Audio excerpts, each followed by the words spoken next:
आप थोड़ा प्रयोग करके देखें, ऐसी घड़ी लाए, ऐसा भाव बनाए कि कुछ नहीं चाहिए, कुछ भी नहीं चाहिए, चाहे जो भी हो जाए। ये शरीर माता पिता का दिया हुआ है, मन वासनाओं का है, अंतःकरण। अब इस अंतःकरण को चोट लगे, अपमान हो, शरीर का कुछ कट जाए, बिट जाए, मेरा क्या जाता है?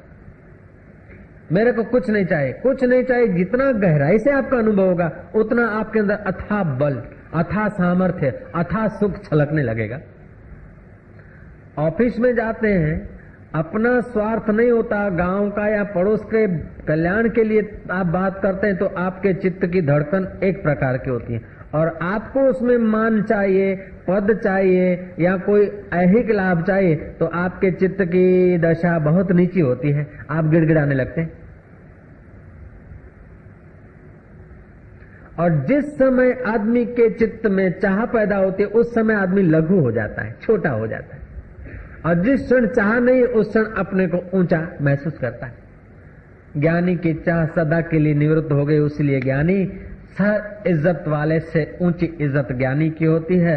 हर संसार में ऊंचाई से भी ऊंचा ज्ञानी होता है।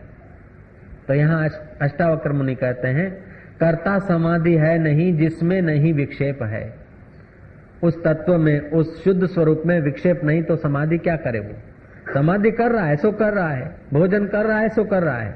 मैं भोजन करता हूं ऐसी भ्रांति ज्ञानी को नहीं होती, मैं समाधि कर रहा हूं ऐसी भ्रमणा ज्ञानी को नहीं होती।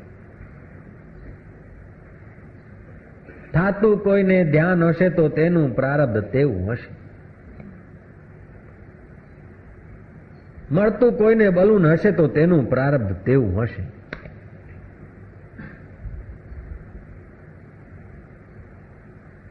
ये बात बहुत सूक्ष्म है और बहुत बढ़िया बात। अब इस बढ़िया श्लोक भगवत गीता के, ये अष्टावक्र गीता के 18वें अध्याय का 28वां श्लोक, इस श्लोक का भाव समझकर हम अगर इसकी ऊंचाई का अनुभव करना चाहें तो महाराज हम संयोग जन्य सुख लेने की इच्छा को छोड़ दें। महाराज इच्छा छूटती नहीं। इच्छा छोड़ने का एक ही उपाय है, संयोग जन्य सुख लेने की इच्छा छोड़ो। सुख लेने की जब इच्छा हो तो वही सुख दूसरों को दो। बढ़िया मिठाई आ गई तो कि औरों को कैसे मिले, सुंदर वस्त्र आ गए कि दूसरों को कैसे मिले। कोई ने आपका मान कर दिया, आदर कर दिया, कि ये आदर दूसरों को कैसे मिल जाए।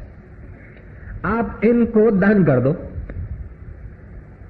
जो संयोग जन्य, जो बाह्य सुख आते हैं वो अपने घर से ही शुरू करो। बेटे को, पत्नी को, परिवार को, फिर पड़ोस को, फिर गांव को, जितनी आपकी योग्यता बढ़ जाए। सुख लेने की इच्छा छोड़ दो, सुख देना शुरू कर दो। कि बाप जी तो પછી આપણા જીવનમાં શું રહ્યું? સુખ જે હોય બધાને આપી દે તો આપણી પાસે તો દુઃખ જ રહ્યું ને। ऐसा नहीं, ये गलती है हम लोगों की। आपको अगर जो सुख मिलता है वो दूसरों को दोगे तो आपके पास दुख नहीं बचेगा। सुख देने वाला सुख का दाता होता है। आप खेत में जौ फेंको तो जौ, चावल फेंको तो चावल, और बाजरी फेंको तो बाजरी लौट के आती।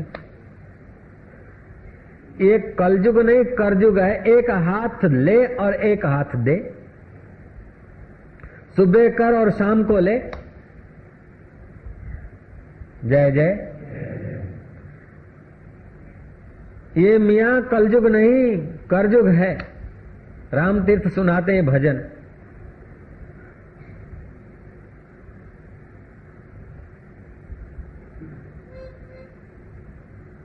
यहाँ खूब सौदा नगद है, इस हाथ दे और इस हाथ ले।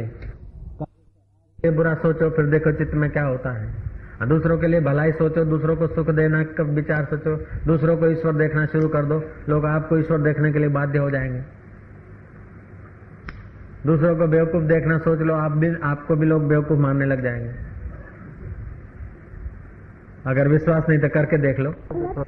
अगर थोड़ी भी समझ है तो किसी की मृत्यु से आप अपनी इस देह की मृत्यु को याद कर लीजिए।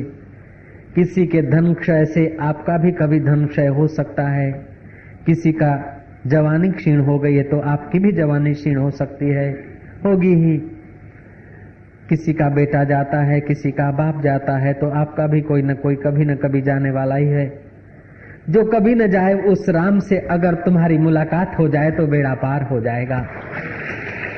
जो कभी तुम्हारा साथ न छोड़े उस अंतर्यामी राम के साथ तुम्हारा प्रेम हो जाए।